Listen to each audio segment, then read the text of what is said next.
Colossenses capítulo de número 3. A mensagem que eu quero trazer, ela é uma mensagem que eu já quero deixar bem esclarecido aqui para todos vocês que estão aqui na igreja, que a minha esposa está ali, sentada.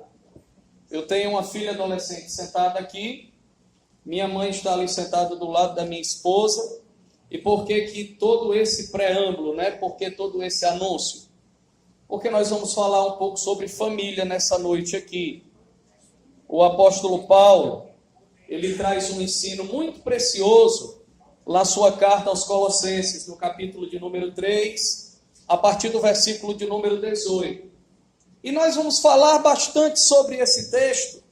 E você não pense que apenas para os que já estão casados, mas para aqueles que ainda irão casar e que estão presentes aqui na igreja, essa palavra eu tenho certeza que ela vai servir para você, porque você já vai aprender algumas coisas que a palavra nos orienta e que também orienta para mim. Eu selecionei vários textos. Esse texto que eu vou ler, na realidade existem diversas outras cartas no Novo Testamento que contêm trechos desse texto que eu vou falar, mas ele aqui está bem completo, e para a gente não ler inúmeros textos, eu escolhi apenas esse. Colossenses capítulo 3, versículo 18, diz assim: mulheres, sujeitem-se a seus maridos como convém a quem está no Senhor. Maridos, amem suas mulheres e não as tratem com amargura.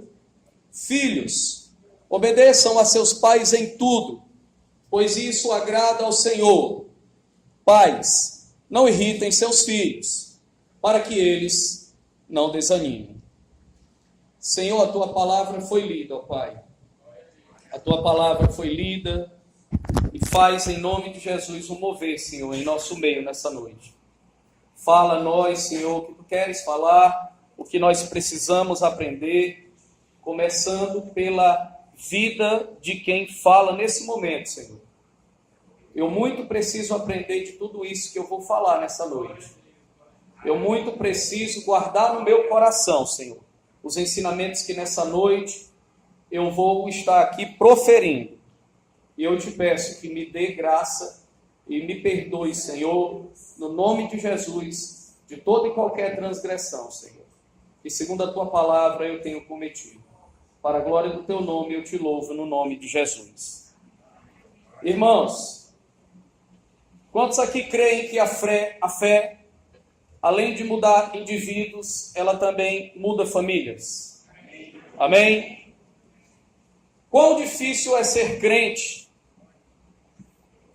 dentro de um lar? Porque quando a pessoa não é crente dentro de um lar, dentro de casa, dificilmente ela também vai ser crente fora de casa. Amém? Se você não é um verdadeiro cristão dentro de casa, fora de casa dificilmente também vai ser. Nós não vamos ter nunca uma igreja santa, uma sociedade pura, se os nossos lares estiverem emocionalmente e espiritualmente desestruturados. Quando eu digo igreja santa, eu vou trocar o santa porque a igreja já é santa, porque Jesus a santificou. Quando eu digo igreja santa, eu quero dizer uma igreja totalmente voltada dentro da palavra. Nós só teremos uma igreja totalmente direcionada dentro da palavra. E uma sociedade verdadeiramente pura, quando os lares de cada um de nós e daqueles que estão lá fora forem lares estruturados. E esse texto que a gente leu em Colossenses, no capítulo 3, ele retrata também como deve ser o relacionamento dentro de um lar. Os lares hoje, eles passam por uma crise imensa. A crise na qual a sociedade está inserida. Nós, como sociedade, estamos inseridos. politicamente falidos, moralmente falidos. Isso tudo é nada mais, nada menos do que um reflexo das famílias desestruturadas que têm sido bombardeadas todos os dias por Satanás. Muitas mães hoje em dia têm trabalhado fora, no momento em que os seus filhos pequenos mas precisam da atenção delas. Mas eu não quero que vocês pensem aqui que nessa noite nós iremos nos dirigir apenas às mães. Eu também vou me dirigir também seriamente a todos os pais, a mim como pai e a todos os demais pais dentro da palavra de Deus. Eu peço que todos vocês estejam muito atentos para aquilo que eu vou falar nessa noite. Que vocês examinem se o que eu vou falar está dentro da palavra. Porque esse culto é um culto de ensinamento. É um culto diferente do culto de domingo, que é um culto evangelístico. O culto de ensino da palavra é um culto onde nós precisamos investigar aquilo que a pessoa que está ministrando está procurando nos ensinar. Nós não devemos estar recebendo com a nossa boca aberta e empurrado de goela abaixo todo e qualquer ensinamento. A palavra do Senhor diz que nós precisamos analisar os espíritos, os ensinamentos. Portanto, eu estou muito seguro daquilo que nesse momento eu estou falando para vocês. Gravem aquilo que for de mais importante. Deletem aquilo que porventura estiver fora da palavra. Se é que alguma coisa que vai sair hoje aqui está fora da palavra. Mas muitas mães abandonam seus filhos pequenos na idade em que eles mais precisam.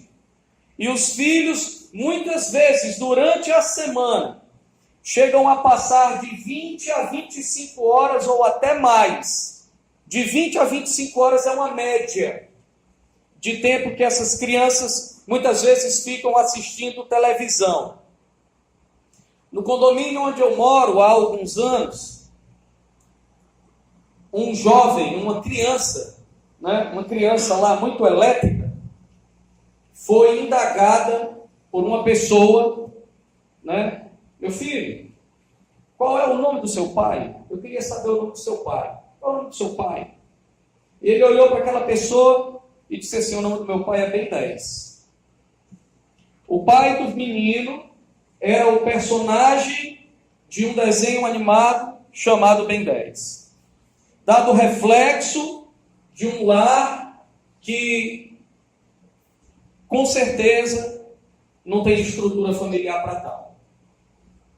Não tem sentido nenhum eu e a minha esposa estarmos dentro da casa do Senhor e deixarmos a nossa filha em casa à mercê dos ensinamentos que a televisão tem a dar. E achando que o simples fato de nós estarmos aqui e depois chegarmos em casa e não darmos a mínima atenção para ela, estamos fazendo alguma coisa para Deus, estamos fazendo a obra. Não, nós não estamos fazendo a obra. Outra coisa também que tem sido assim aflorada de maneira muito forte é uma sociedade sexualmente promíscua. Eu, há alguns meses, entrei em uma sala de aula de cursinho. Eu entrei e de repente eu vi em cima de uma cadeira de uma moça, um envelope cheio de comprimidos. E eu achei aquilo ali, assim, aquele envelope inteiro ali em cima. E aí me deu na cabeça de perguntar à moça o que era aquilo. Eu vinha passando, eu disse assim: minha filha, você está doente? O que é isso aí? E ela abertamente me disse: são meus anticoncepcionais, André. Numa sala de aula cheia de adultos, no momento em que eu entro na sala, ela fala isso, e diversos ali ao redor escutaram e viram a situação. eu passei o ano inteiro sem conseguir encarar aquela moça direito. Pela vergonha que eu tive dela ter dito aquilo naquele momento. Porque como eu não sabia o que era, ela poderia ter dito que era outra coisa. Ela não precisava ter falado que era aquilo ali. E não foi a primeira vez que aconteceu. Outra vez eu estava em uma outra escola, diferente dessa que eu citei agora, que eu nem citei o nome. E de repente alguém falou lá o nome de um remédio, que eu não sabia o que era. Pega o teu remédio tal. Aí eu disse, que remédio é esse? Moça. Falei o nome da moça lá. Aí ela disse, é o meu anticoncepcional. Está totalmente banalizada uma sociedade promíscua, uma sociedade que foi levada porque os lares estão totalmente desestruturados. Os princípios que Deus estabeleceu para que a família vivesse, muitas vezes não entram em alguns lares, e às vezes entram nos lares dos cristãos. Eu digo às vezes, porque às vezes mesmo, nem sempre entram, e também banalizam e envergonham a vida dos pais ou a vida dos filhos. E aí surge a pergunta, mas Deus criou a família. E qual é o propósito da família? Para que ele criou a família? Deus criou a família para um propósito chamado de propósito de redenção. Propósito de redenção de outras famílias. Porque ele, onisciente como é, sabia que nem todas as famílias seguiriam os preceitos, os caminhos, os princípios que ele estabelece na palavra dele. Mas existem famílias remanescentes, existem famílias que são famílias que ainda têm atitude de ser uma família redentora, de ser exemplo para outras famílias. Esse é o propósito da família. Agente de redenção. E a família, ela tem que ter um parâmetro. Cada cristão individualmente tem que ter um parâmetro. Tem que ter um exemplo no qual ele vá se mirar para que ele possa ser espelho para outras pessoas. Eu não posso ser espelho, Robério, não posso ser espelho por mim mesmo, pela minha força. Eu tenho que me espelhar em alguém. Paulo se espelhava em Jesus e ele diz, olhem para mim, porque eu olho para Jesus. Façam o que eu faço, porque eu faço o que ele faz. E Jesus, ele é o nosso parâmetro principal como filho. Por quê? Porque ele foi submisso ao Pai Celestial. E ele também foi submisso aos seus pais terrenos. Jesus é o nosso parâmetro, porque ele também é Senhor. Não apenas como filho, mas como Senhor. Porque Jesus, mesmo sendo Senhor, ele serviu aos seus apóstolos, aos seus discípulos, lavando os pés deles.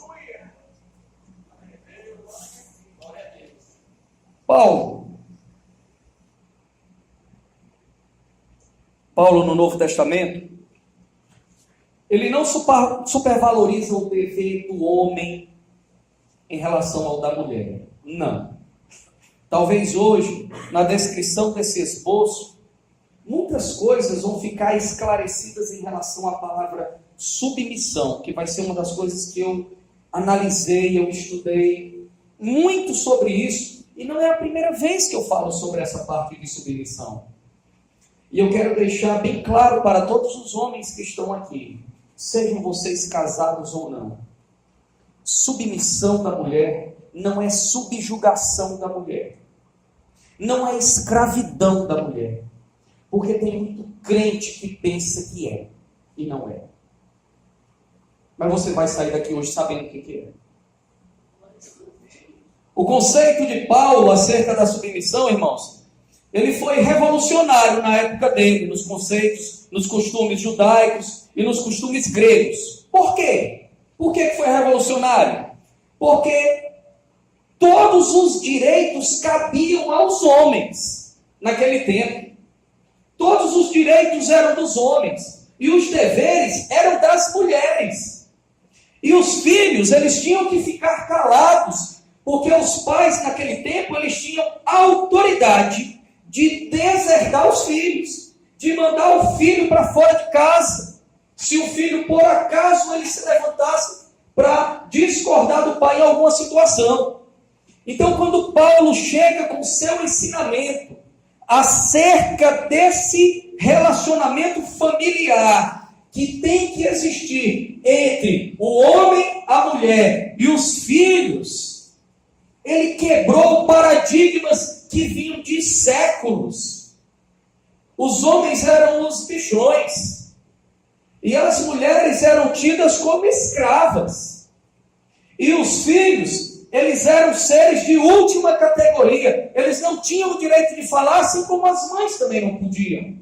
Então, quando Paulo vem e quebra isso com essa escrita, escandaliza toda a sociedade da época. Paulo passou a ser mais odiado do que ele era quando ele escreve isso aqui. Quando ele mostra esses princípios que tem que fazer parte dos corações das famílias. E quais princípios são esses? O primeiro princípio é o relacionamento das mulheres para com seus esposos no que se refere ao termo submissão. Mulheres, sujeitem-se aos seus maridos. Algumas versões dizem: submetam-se aos seus maridos, como convém a quem está no Senhor. Colossenses 3,18. Submissão não é inferioridade.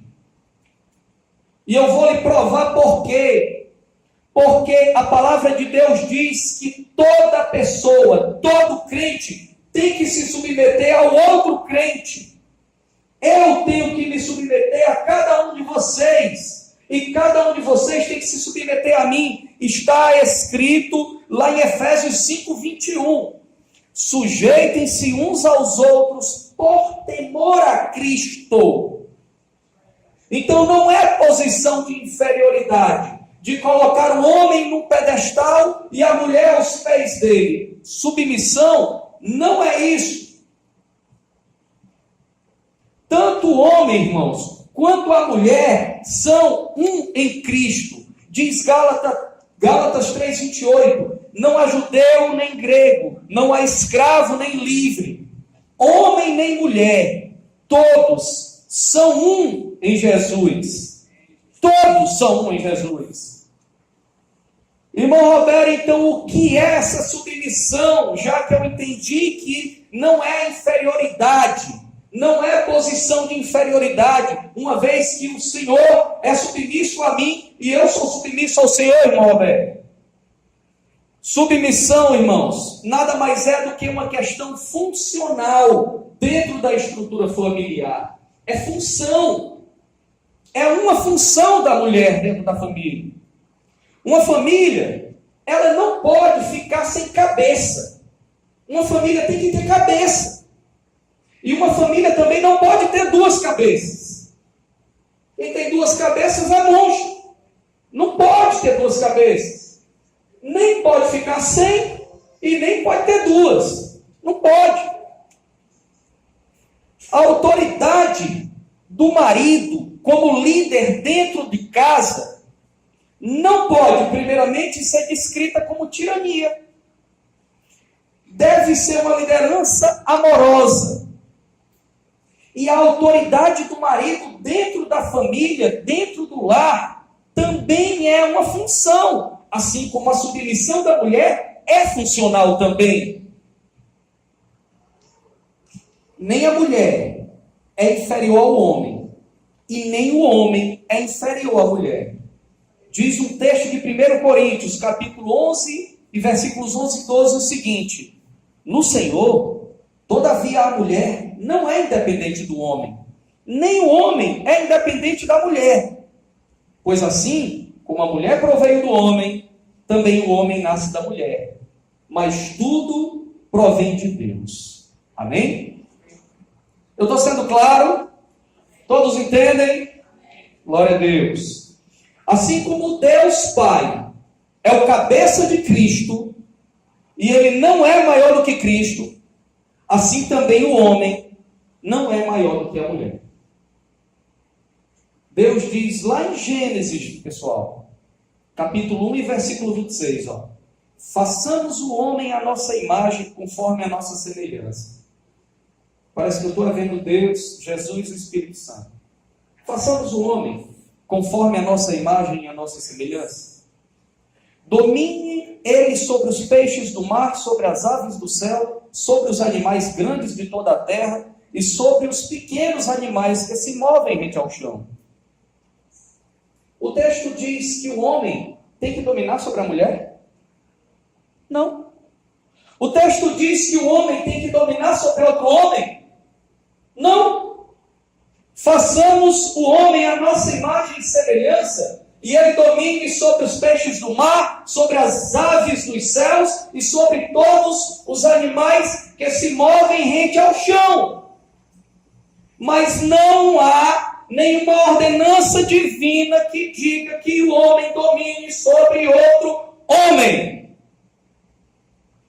Todos nós somos iguais. Homem dentro do lar, mulher dentro do lar, são iguais com papéis diferentes. E é isso que a sociedade, que a família não entende muitas vezes. Tem se perdido e tem se mostrado com certeza isso em novelas. Eu não assisto novela, mas eu tenho certeza que isso é mostrado em novela. A autoridade de marido sendo sugada por mulher, ou a mulher sendo subjugada por homem. Eu tenho certeza que isso tem televisão. Eu não tenho nem dúvida. A submissão, irmãos, ela é uma ordem divina. É Deus quem manda. Agora, nós precisamos entender que a submissão, as ordenanças divinas, elas não são para nos escravizar.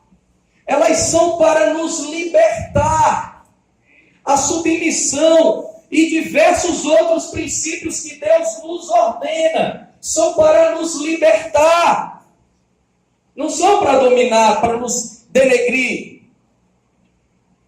Mas aí, talvez, possa ter alguma mulher aqui dentro, ou sei lá, pode não ser que não tenha, mas pode ser que tenha alguma mulher que fique assim, mas irmão Robério, se o controle do meu lar ficar na mão do meu marido, a minha família vai por água abaixo, porque o homem não sabe de nada. O homem é um frouxo.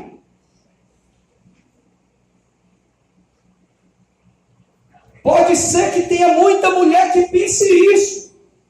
Mas eu vou provar para vocês na Bíblia que o princípio da submissão, quando ele é obedecido, você é abençoado, você é exaltado por Deus.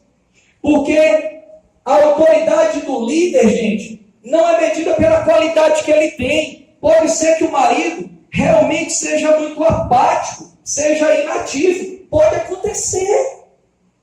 Mas a ordenança do Senhor é que você se submeta a Ele, mulher. E eu vou te mostrar aqui na Bíblia. Escuta só.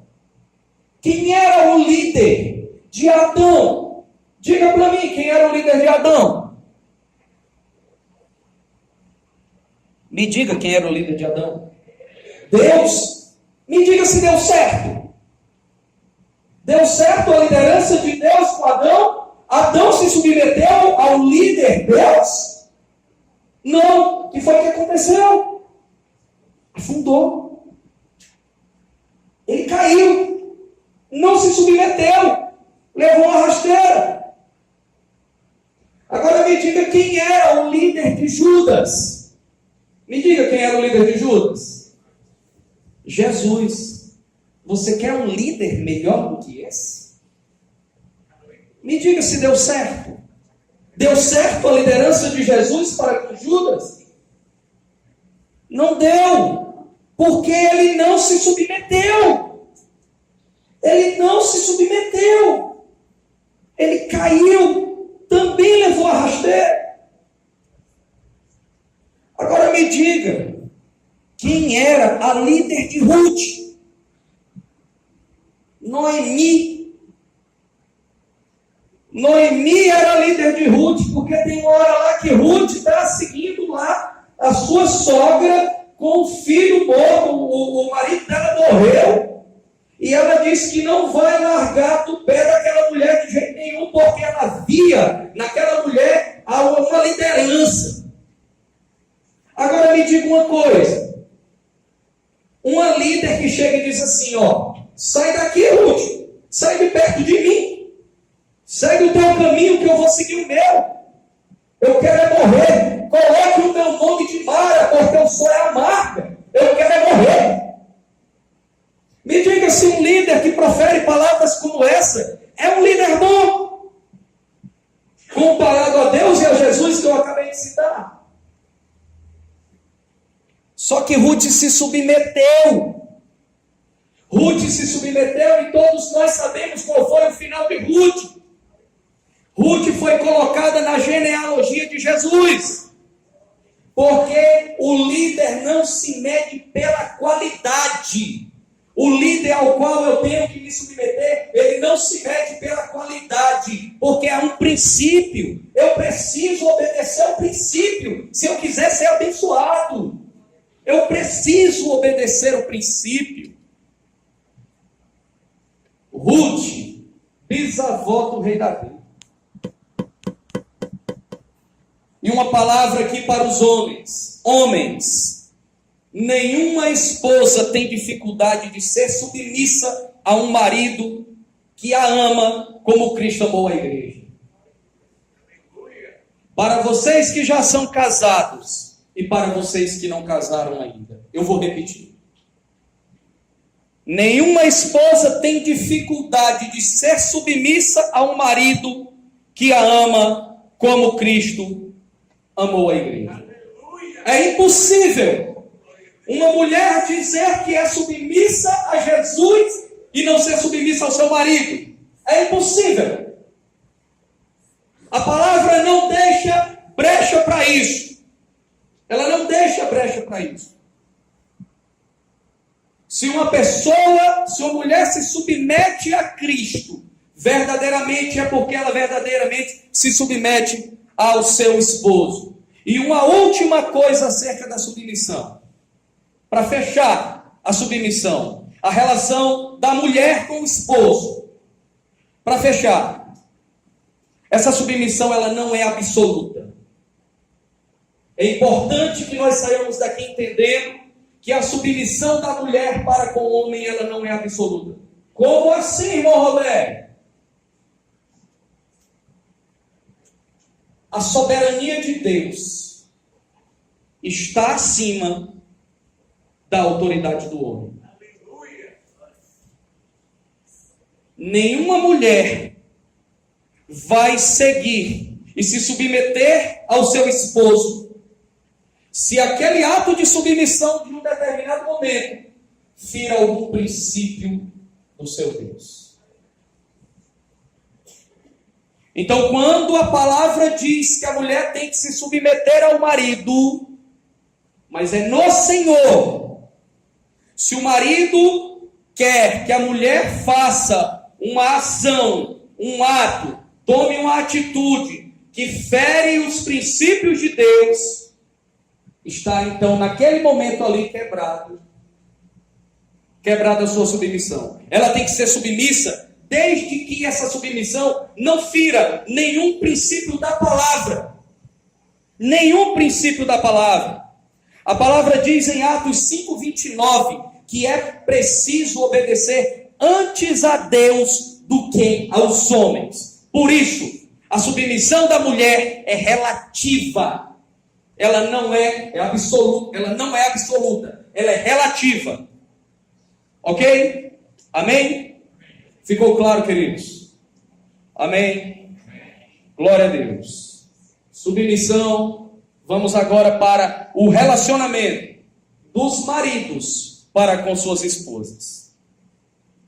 Dentro do texto lido, diz assim, lá em Efésios 5:25, maridos, amem suas mulheres, assim como Cristo amou a igreja e entregou-se a si mesmo por ela. Se a mulher deve se submeter ao marido, assim como a igreja é submissa a Cristo, então o marido, ele tem que amar a esposa como Cristo ama a igreja. É uma via de mão dupla. Não existe só você é submissa a mim e morreu. Em contrapartida, tem que existir algo em troca. E a palavra ela diz que em contrapartida à submissão da mulher para com o homem, vem o amor do homem para com a mulher. Maridos, amai a vossa esposa. Isso é um imperativo, é uma ordenança. E o amor que o homem tem que ter pela sua esposa é um amor semelhante ao amor de Cristo pela igreja. É um amor perseverante, é um amor santificador, é um amor cuidadoso, é um amor romântico, é um amor sacrificial. O amor do marido para com a esposa deve ser paciente, benigno, livre de ciúme. Porque o amor é verdadeiro. Diz 1 Coríntios que ele não inveja, que ele não se vangloria, ele não se orgulha, ele não maltrata, ele não procura os seus interesses, ele não se ira com facilidade, ele não guarda rancor. O amor não se alegra com a injustiça, mas ele se alegra com a verdade.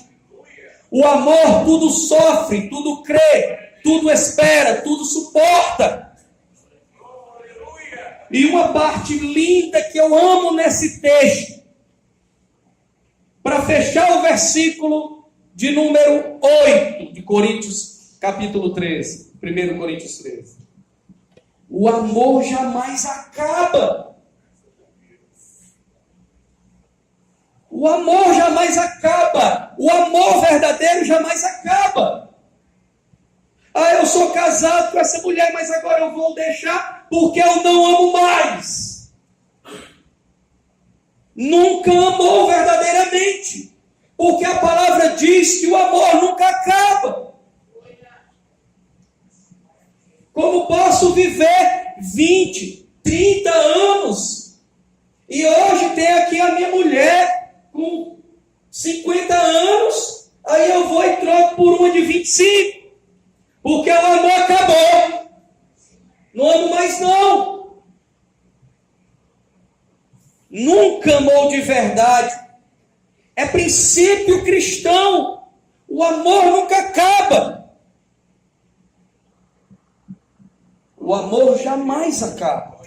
Eu gosto da versão que diz, jamais acaba. E uma outra característica do amor de Cristo para com a igreja, e consequentemente do homem para com sua esposa, está descrita lá em Colossenses capítulo 3, verso 19, quando ele diz, maridos, amem suas mulheres e não as tratem com amargura. O amor do marido tem que ser bálsamo na vida dela. O amor do marido para com a esposa tem que ser um alívio de tensões. Ele tem que ser um amigo presente. Ele tem que ser um companheiro sensível, que vive a vida comum do lar. 1 Pedro, capítulo 3, versículo 7, diz, maridos, vivam a vida comum do lar. Irmão Roberto, quer viver a vida comum do lar? É varrer a casa? É passar o pano? É, também. Também é. Viver a vida comum do lar Não é só você simplesmente pensar que colocou o alimento em casa, que não está faltando nada na despensa, e que você está presente e é pau para toda obra. Tem que ser realmente pau para toda obra dentro de casa. Ser presente, ver o crescimento dos filhos, acompanhar acima de tudo a relação junto com a esposa. É estar vivendo presente, uma vida comum do lar. Muitas vezes o marido chega em casa e não quer saber de nada, nem da mulher, porque diz que está cansado e não quer nunca saber de nada. A casa que se exploda. Que negócio é esse de viver a vida comum do lar? Que negócio é esse que Pedro escreveu? Para que isso? Princípio cristão para um bom relacionamento dentro da casa. Agora, uma coisa também tem que ser falada, que existem muitas mulheres que não têm um pingo de sabedoria, e no dia que acontece um problema dentro de casa, o marido chega na porta, ela já vai falando o que aconteceu, e aí a confusão está armada. Deixa ele entrar, tomar um banho dele, comer a comida dele, aí depois você vai lá e conversa.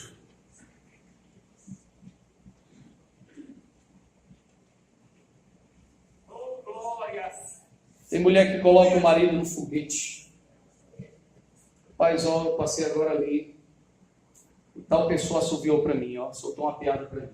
Aí o cara esquentado vai lá, arriscado, aconteceu uma morte, aconteceu uma desgraça, aconteceu uma confusão.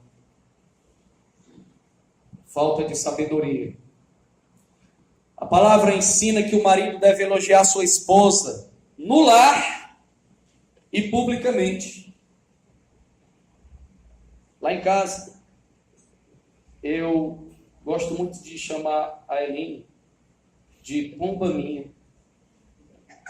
Aí ela diz assim para mim: para desse negócio, coisa feia, mas está lá em Cantares. Aleluia! Né? Diz lá em Cantares, pomba minha que se esconde dentre as frestas dos penhascos. Olha que coisa linda. Aí ela diz: não, mas isso aí era lá para o tempo de Salomão. Hoje em dia o negócio é diferente. Mas o marido, ele deve elogiar a esposa no lar e publicamente. Diz Provérbios capítulo 31, versos 28 e 29. Ó. Seus filhos se levantam e a elogiam. Seu marido também a elogia, dizendo: muitas mulheres são exemplares, mas você a todas supera. Amém? Será que nós, maridos, podemos fazer uso desse verso no nosso lar ou publicamente? É princípio da palavra.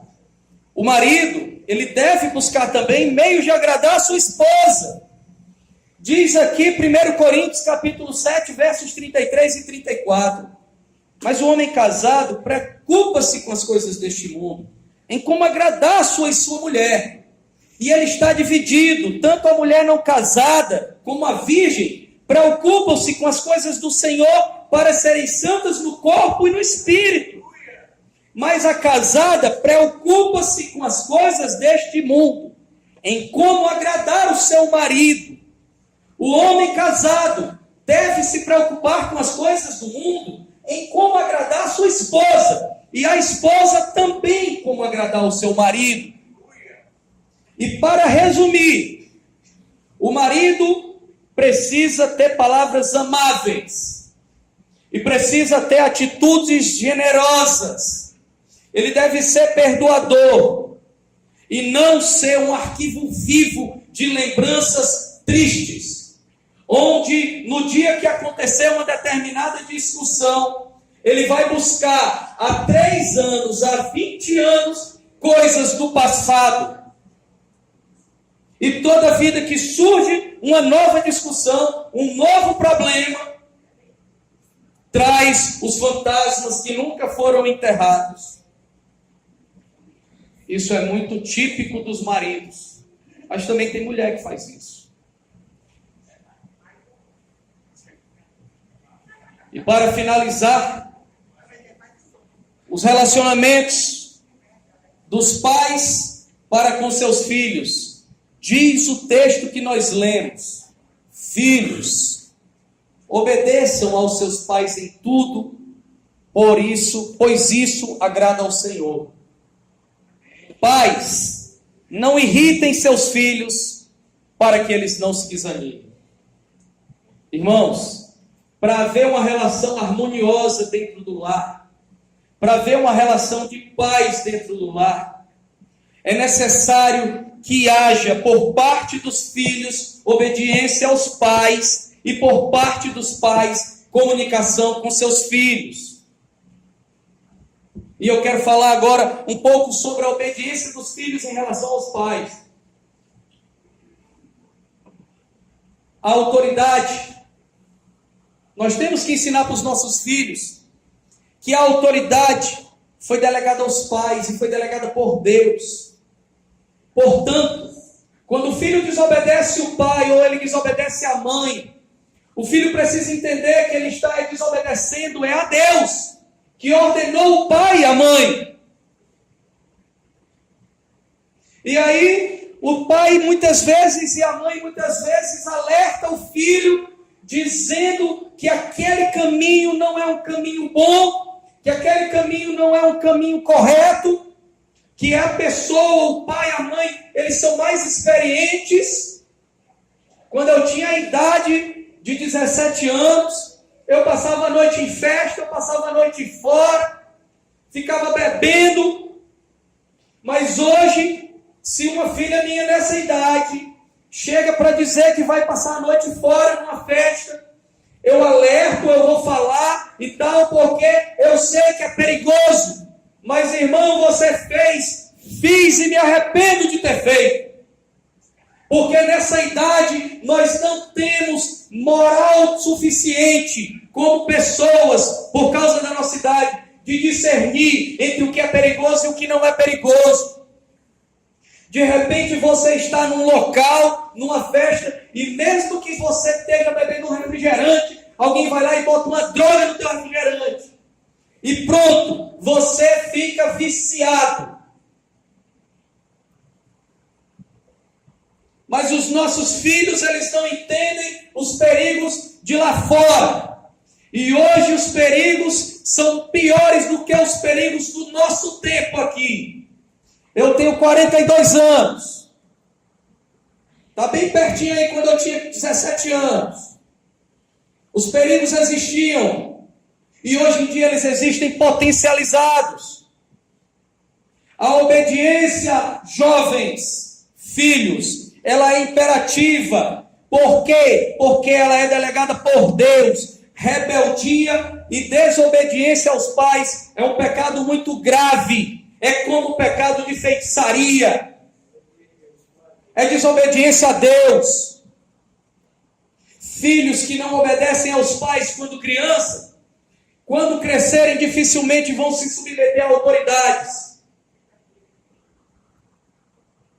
Eu nunca esqueço o caso que aconteceu comigo em uma escola. Um determinado aluno não gostava de mim, e eu nem sabia que ele não gostava de mim. E aí, numa prova escrita, onde eu ia corrigir a prova, ele usou a parte de trás da prova, que era toda em branco, desenhou um órgão sexual masculino do tamanho da página e disse lá um negócio comigo que eu não vou dizer aqui. E quando eu vi aquele negócio, eu fui até o coordenador e mostrei irado. Se aquele menino estivesse na minha frente naquela hora, eu acho que eu tinha voado do pescoço dele, porque eu estava com muita raiva. E a minha raiva estava tão grande que o diretor mandou me chamar. Eu quero saber o que é que você vai fazer com ele.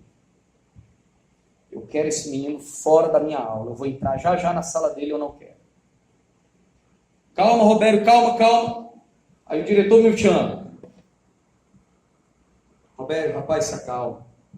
Se acalme, se acalme, se acalme. Se acalme que vai dar tudo certo. Confia em mim. Terminou a conversa, eu tinha que entrar na sala do elemento. Ele foi retirado de sala. E depois ele voltou. E eu ali naquela aula, mais irado.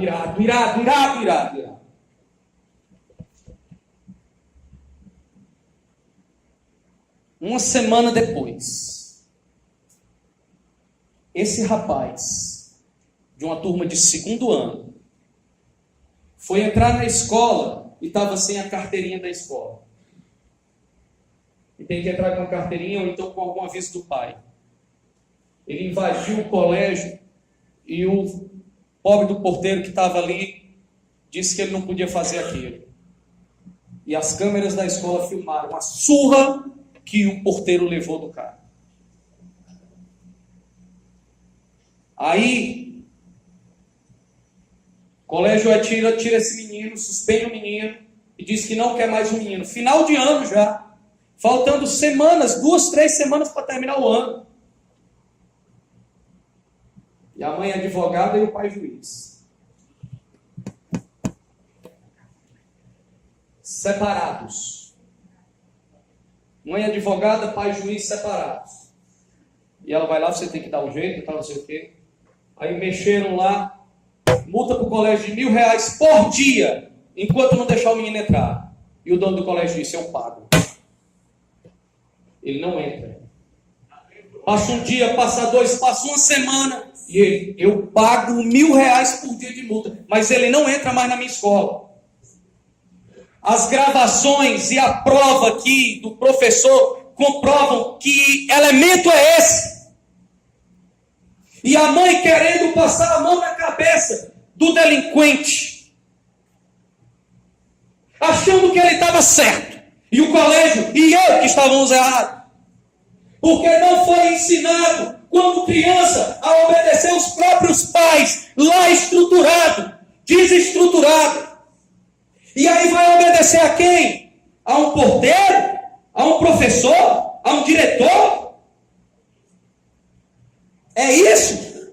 É esse o retrato da sociedade que tem lá fora. Hoje aí, votação no Supremo Tribunal Federal para tentar minimizar as penas desses políticos corruptos.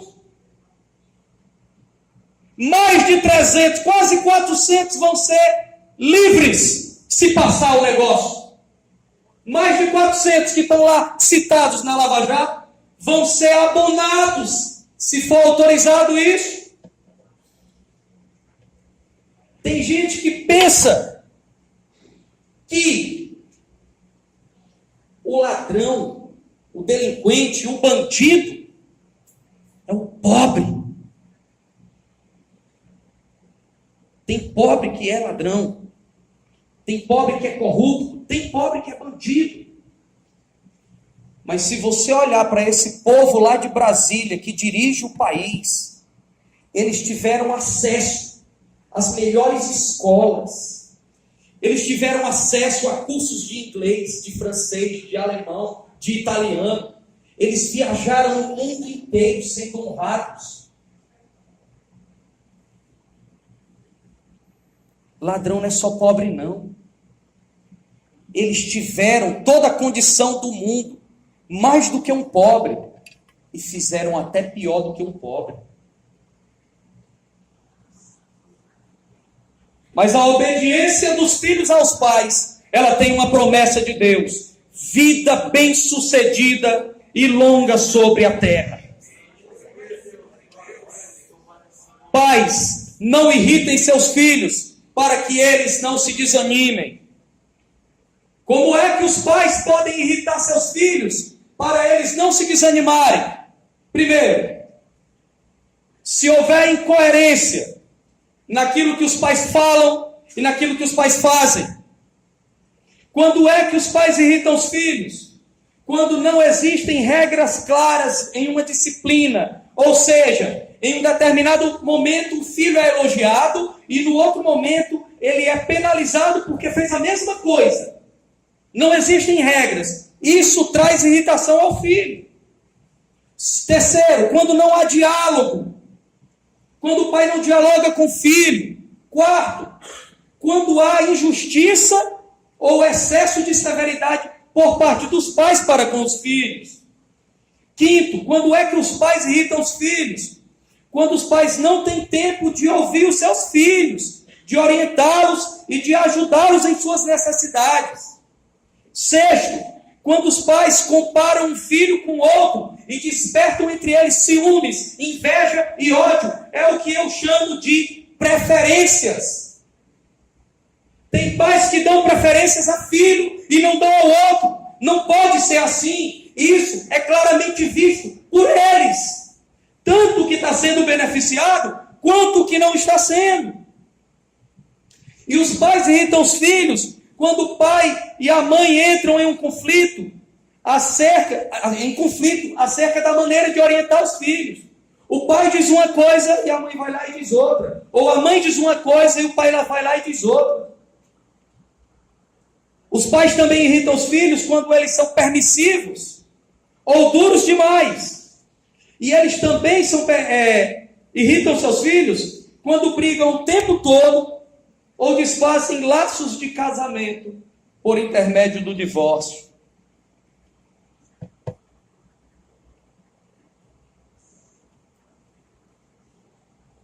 O resultado da irritação dos filhos, meus irmãos, não é nada mais, nada menos do que ter filhos desanimados. E filhos desanimados dentro de um lar são iscas fáceis para Satanás.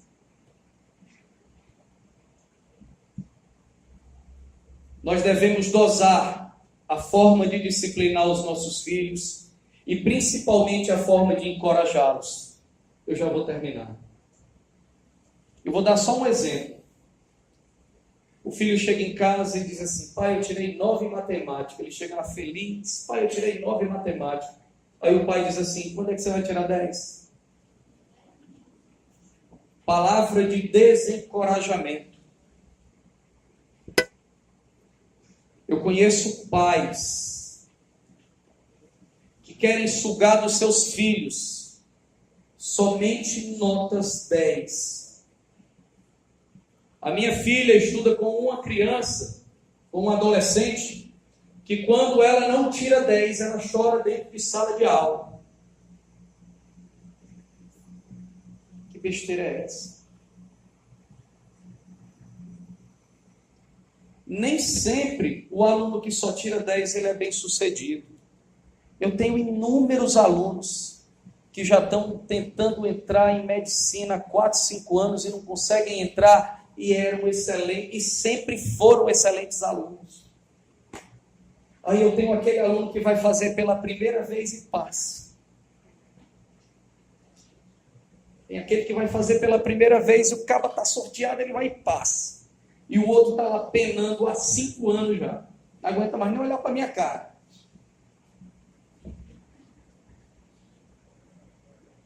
Filhos desanimados são uma forte isca para Satanás. E eu quero concluir contando uma história para vocês. É a história de um homem chamado John Starker. Essa história ela nos ajuda a entender melhor essa grande verdade que existe acerca dos relacionamentos familiares que hoje estão despedaçados. Irmãos, essa palavra é uma palavra para a gente sentar e meditar e comer essa palavra e entender e buscar corrigir erros, para fazer com que exemplos como desse rapaz, o John Stark, jamais cheguem aos nossos lares. Correção de rotas. O culto é de ensino, nós estamos aqui para aprender. Eu estou aqui aprendendo também. Esse homem, o John Stark, ele foi um violento criminoso. Ele assassinou a própria esposa. Ele foi preso, foi executado. Pediram ao general William Botts, fundador do Exército da Salvação, para fazer o ofício fúnebre. Então, quando ele chegou de frente ao caixão, olhou para aquela triste multidão e disse o seguinte: John Stott jamais teve uma mãe de oração.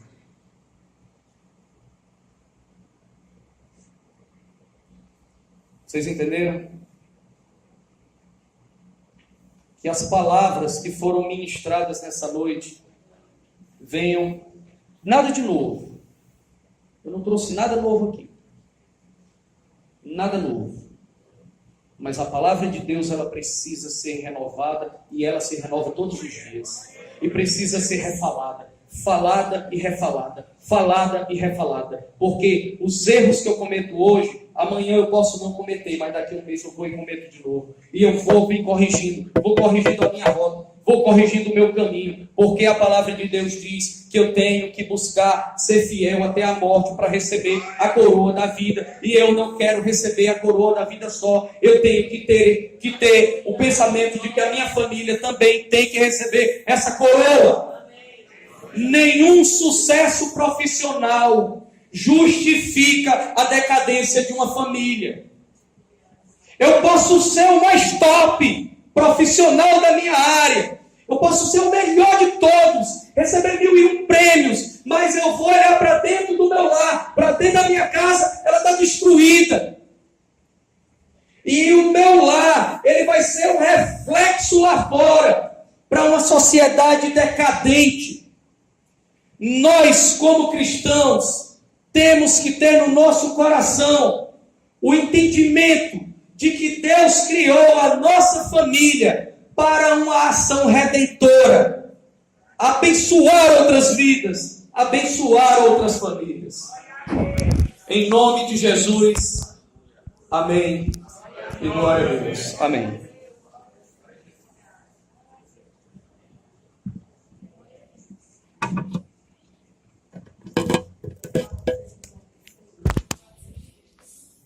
Jesus faz um discurso, né? E quando ele termina, os homens dizem o quê? Dura esse discurso, né? Dura esse discurso. E às vezes o discurso tem que ser duro. Jesus às vezes falava duro, para que nós pudéssemos, que os discípulos pudessem entender o que ele queria falar. Qual é a grande referência, irmãos, da família na Bíblia? Quem é que diz aí? Qual é a grande referência? Mulher ali, Maria.